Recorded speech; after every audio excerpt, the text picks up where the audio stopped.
Dostlar, Matizlarımızdan vibralarımız köpəydi. Sizlərə 1 milyon son bilən 2013-cü il Matiz köpəyimiz.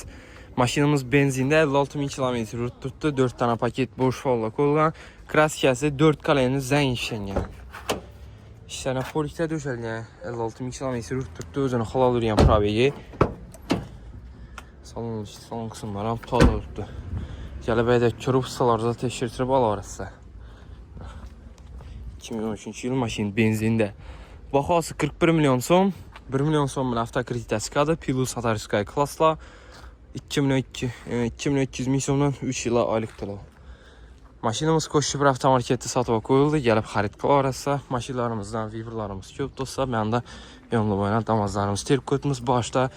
Məndə Nexia 3, Cobalt, birinci navisimiz deyində. Malibu 1, xullas inomarkələrini tapsaz oladı. Gələ verirsə, məlezi Koşubur avtomarketdə kütük alanımız olsun.